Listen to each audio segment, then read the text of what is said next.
IKS SYBA सत्र 1 निवडक गोष्टींच्या गुहेत 5.2 व्यवहारशून्य पंडित वेताळ पंचविशीतून घेतलेली ही कथा आहे. फार पूर्वी मिलिंदपूर येथे राजा विद्याधर राज्य करीत होता. त्याच्या राज्यात महादेव शास्त्री म्हणून एक ब्राह्मण राहत होता. त्याला 4 मुलगे होते. विद्या अभ्यास करण्यासाठी 4घे जण परदेशी गेले.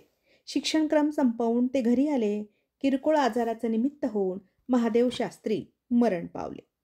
त्यांची पत्नी त्यांच्याबरोबर सती गेली.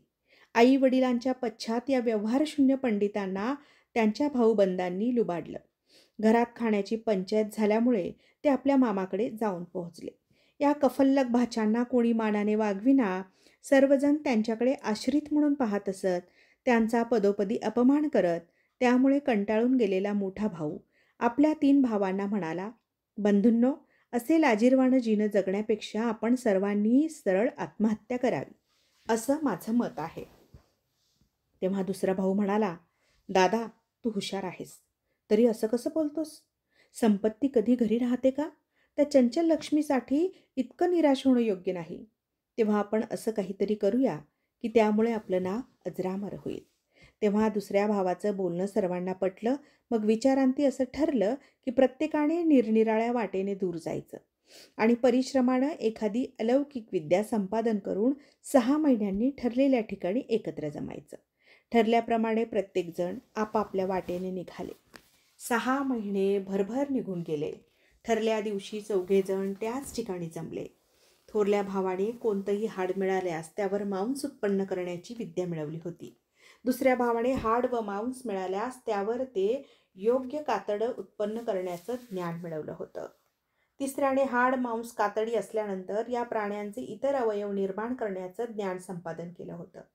चौथ्याने कोणत्याही मृतदेहात प्राण घालण्याचं ज्ञान मिळवलं होतं.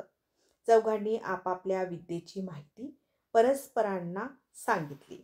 आपली कला कितपत साध्य झाली आहे याचा अंदाज घेण्यासाठी ते एका जंगलात शिरले.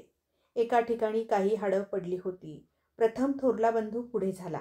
त्याने आपल्या विद्याशक्तीने हाडावर मांस निर्माण केलं.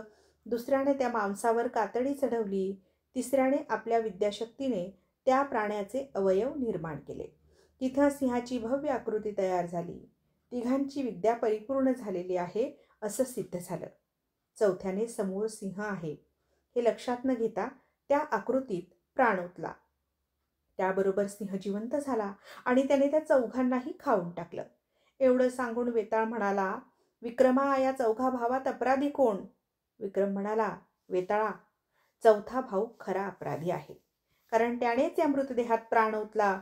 इतर 3घांना मांस कातडी अवयव तयार होईपर्यंत हा प्राणी कोण आहे याची कल्पना नव्हती.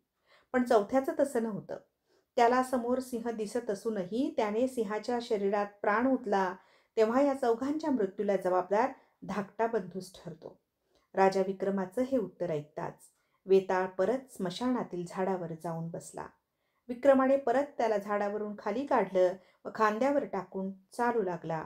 तेव्हा वेताळ म्हणाला, राजा, तू खरोखरच हुशार आहेस, तरी पण तुझी करमणूक व्हावी म्हणून मी तुला आणखी एक कथा सांगतो.